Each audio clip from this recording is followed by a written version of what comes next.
Alright, good morning everyone. It's a nice Sunday. My name is Nick and thanks for tuning into this video.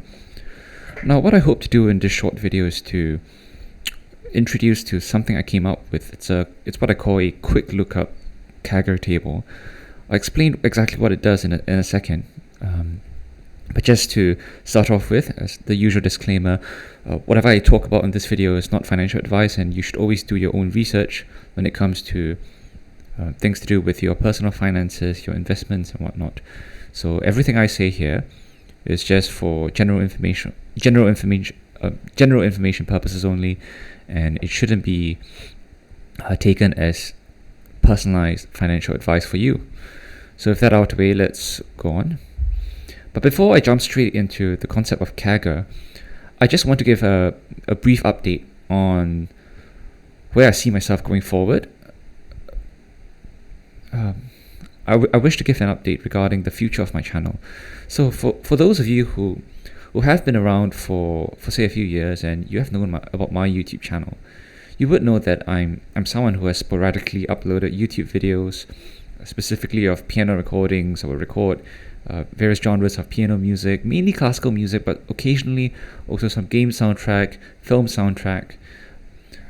But what I would say is that going forward, I probably would be producing more videos like this one, videos where I talk about content pertaining to personal finance, financial literacy, and videos pertaining to investments, because that is what I find myself increasingly being more passionate about, and I genuinely do think that the kind of content that I engage in and the kind of stuff that I share on in these videos would be of value to anyone who watches these videos.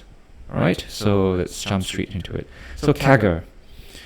So CAGR is an acronym for compound annual growth rate. Right over here you see an infographic from Investopedia, and they say that it's this entity which it's the rate of return that would be required for an investment to grow from its beginning balance to its ending balance, assuming the profits were reinvested at the end of each period of the investment's lifespan.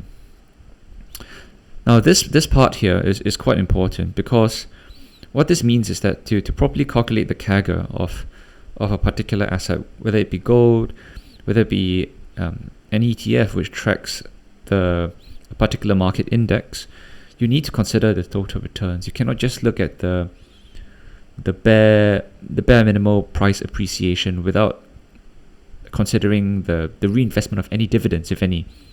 So this is what you need to do. You need to obtain the total returns of a particular asset that you're comparing, and then you need to calculate the annualized returns. So many of you all who did mathematics in secondary school, in the Singapore context, it would be stuff like the normal mathematics at O levels and additional mathematics. You probably would have come across the compound interest formula. And this CAGR that I talked about earlier, CAGR, is essentially this R over here. All right. So to get R, if you really want to do it the precise way, you rearrange this equation and you make R the subject of the formula. And so you would need to do is that you divide A by P over here. So P is the principal amount, and then you take both sides to the power of 1 over n. And in the most common form for this equation, it's commonly assumed that you just have n as the number of years, and intuitively you can see why this is the case, because when calculating CAGR, the frequency that people have in mind is that of annual, right? So you normally just assume that the thing compounds annually, and of course this R is the interest rate or the rate of returns in percentage terms, and that's why there's a divided by 100 figure over here.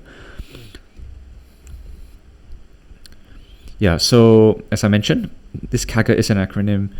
It measures the annualized growth rate of an initial lump sum, and to get the formula, it's really just making R the subject of the equation over here, just rearranging it. So now that we have discussed this, you might be thinking to yourself, what use is there in knowing the CAGR of an asset, right?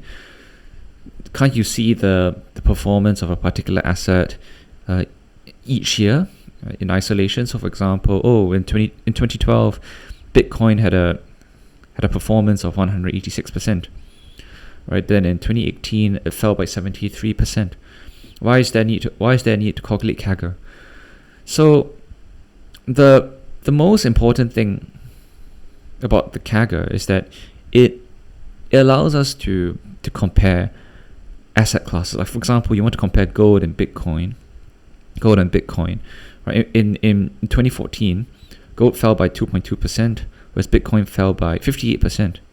But then if you look at another year like 2017, Bitcoin rose by 1,331%, whereas gold only rose by 12.8%. So you can see that in virtually every year, the percentage increase, the relative increase will almost certainly be different between two asset classes, and the direction may even be different. Like, for example, in 2015, from the start of year to the end of year, gold fell by 10.7%, whereas Bitcoin increased by 35%. So if you have, say, an arbitrarily defined period from 2013 to, say, 2023, and you want to, and your friend asks you, well, has gold performed better? Has Bitcoin performed better? You wouldn't know. I mean, you need a figure so that you're able to tell your friend straight away, right, which one is done better, right? So you would need to calculate the total cumulative returns for each asset class over that time period, and by extension, then you calculate the CAGR, right? So right here, in these rightmost columns, you see the cumulative returns over the period from 2011 to 2025, and then by extension, you can then calculate the annualized return over this time period. And this is useful because it then allows people to compare this against the internal benchmarks they have. Like, for example, see, on a very practical note, some people, they may be deciding, oh, should I pay my mortgage off early or should I invest, right? And of course, it's not so simplistic. That decision depends not only on the difference between the effective interest rate on the loan that people need to pay regarding their mortgage, and that difference between the effective interest rate and the potential returns based on the historical performance, but also on other things like people's risk tolerance and people's timeline, people's investment horizon. And so, but you can clearly see how knowing the CAGR of a particular asset class can be quite useful. Now, of course, there's always that universal disclaimer, right, regarding how, we shouldn't, past performance doesn't guarantee future performance. Well, it certainly doesn't guarantee, but you can use an asset class. You can use an asset class's past performance as a barometer, as an indicator regarding where the asset class might go to in the future. So it just gives you somewhat of a very rough idea. So in view of this, right, what I've done is that I've decided to come up with this CAGR table, because I understand that not everyone wants to have to manually calculate the annualized return over for any given asset class, any given asset. Can be quite troublesome, particularly if you have to do it repeatedly. So what I've done is that I've come up with a tool to quickly estimate one's portfolio growth. And I'll show you the table. Let me see if I can just switch the tab. So right over here, you see this table on the Google Sheet, and on the rows, you have the different CAGRs, the annualized return, annualized rate of return, and for the columns, you have an investment horizon that you can choose, starting from 3 months all the way to 1 1/4 years, 1.5 years, and all the way to 30 years. So I think this is a relatively comprehensive table, And I've tried to strike a balance between having practical thresholds, practical values that people would encounter, and at the same time not having this table become too big, because then it then defeats the purpose. As you can see, if it does fit quite nicely on one or a single page, you can see all the values at a glance. Let me see if I can. Yeah. So if you go back to that table, if you remember these numbers over here, they are essentially the portfolio multiple. They show you have the CAGR on the left as the row heading, and then you can see the multiple by which an initial lump sum at the start of that predefined investment horizon would grow over that time horizon. So I think that this can be quite a useful tool. I've always wanted such a table, but I've not been able to find something like that. Something like that online that's freely available. So I came up with this, and I think it can help people in quickly determining the relevant CAGR values, or view the relevant total cumulative returns, or then determining the relevant time horizon at a glance, without always having to manually calculate. And I think as for the way this table is presented, it's a very nice visual representation. And when you have all these time periods so nicely laid out at the top in the form of column headings, I think that it can help people. It can encourage long-term planning. It can help people better visualize what could be or what could have been if they had done a particular strategy, or if they intend to do a particular strategy. So I think it's quite helpful. So I've already briefly mentioned this, and ultimately there are three parameters you can consider. So there's the CAGR, or value for the row headings, and there's the investment horizon, anywhere from 3 months to 30 years, as the column headings, and then there's the portfolio multiple. And expressed another way, it's the expected total cumulative return, which takes the form of the individual values of the cells within the table. And so the idea is that if you have any two of these three bullet points, you can use the table to find the other one, just by looking at the relevant column and the relevant row. So with this in mind, let's just go through some case studies. I have 2 case studies prepared to see how we can use this table to help in determining the CAGR of a particular asset or asset class. So for our first case study, we have the price index of the resale non-landed real estate in Singapore. And for the 30-year time period, I've chosen the period corresponding to 1995 June to 2025 June, right? This website is this infographic, right? It's a screenshot that I took from a particular website. You can just Google search SRX Property Price Index Singapore.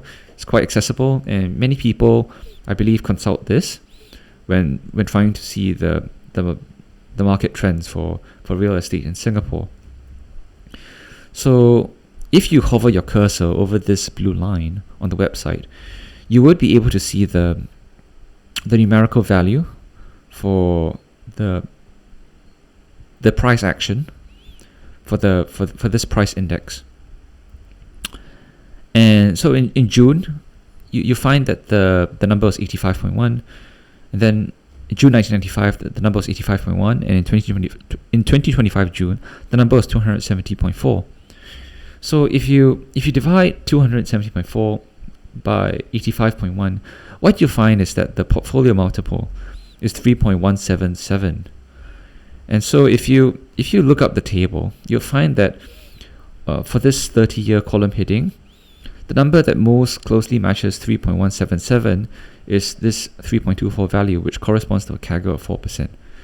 So can you see the utility of this? Just by looking it up like that, you can very clearly see that the CAGR is 4% without having to deal with exponents. You don't have to take something to the power of 1 over 30, for example.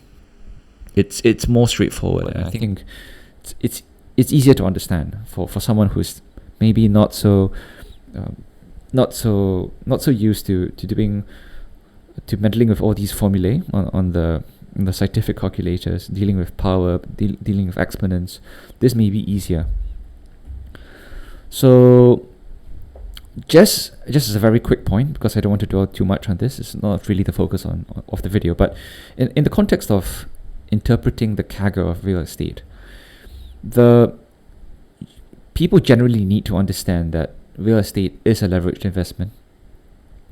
And so you cannot directly compare the CAGR of real estate with, say, something like a government bond, or something which tracks like a bond fund, or even stocks, because at least for most conventional retail investors, when they invest in something like stocks or invest in something like gold or Bitcoin, they don't do 4 times and 5 times leverage to purchase to invest in gold or Bitcoin.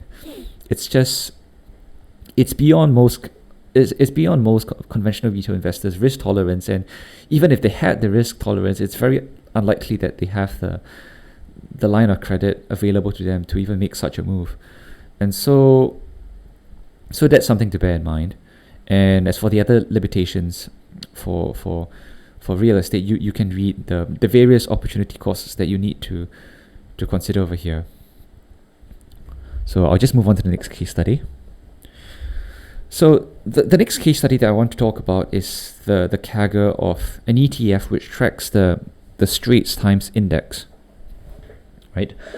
So that ETF is called ES3.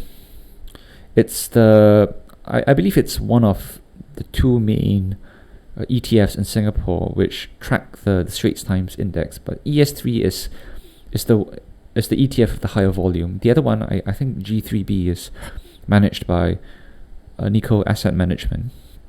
But anyway, so if you wanted to calculate the CAGR of ES3, and by extension how well the Straits Times Index has performed over a time period, what we can do is we find a price point at a certain point in time.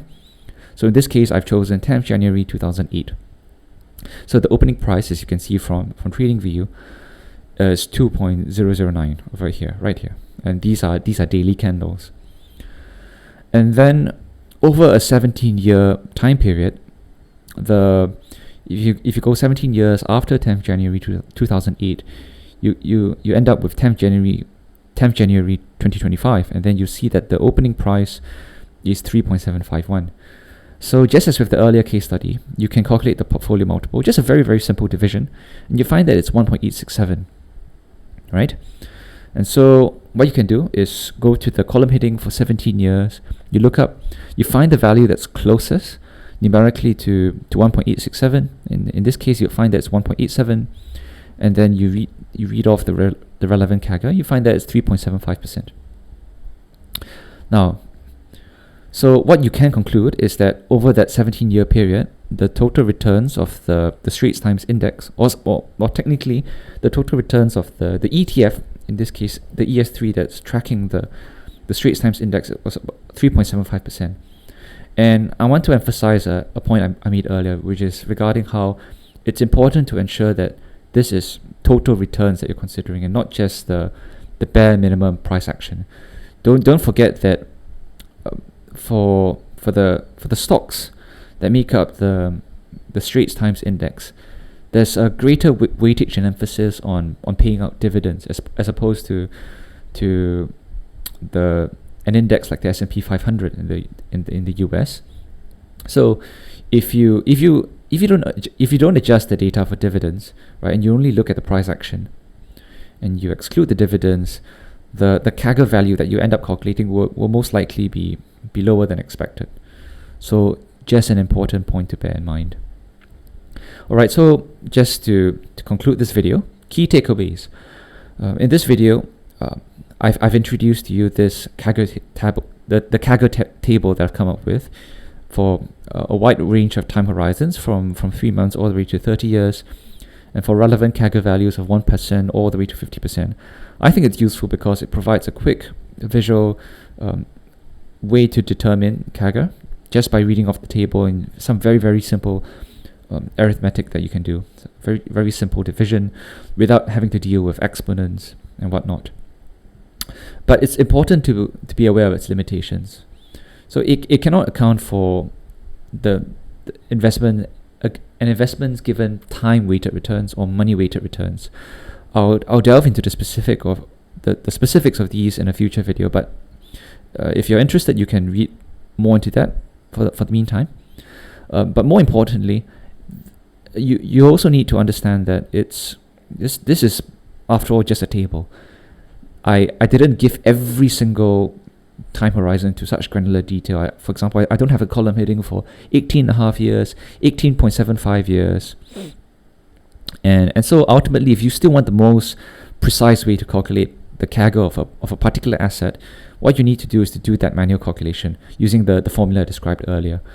If you go back to the earlier slide, you need to use this. You need to use this formula. The ending value you divide by the beginning value, and then you take the whole thing to the power of 1 divided by the duration in years minus 1. So as you can see, some people may not want to do this because it's a bit more complicated. But if you trust your math skills and you don't mind doing it repeatedly, if you have multiple values, then by all means go ahead. I'm just providing more options in the form of a table that people can use. So some ideas for future video content. Some ideas include, as I mentioned earlier, the way in which we calculate a return on investment.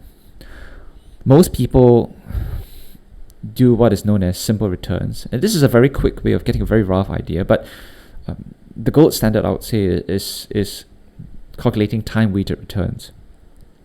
It's definitely more complex, but I think it allows you to achieve a more realistic and more nuanced view on how your portfolio is performed, and especially if you want to compare it to a benchmark, and also with money-weighted returns. So I'll likely cover that in a future video.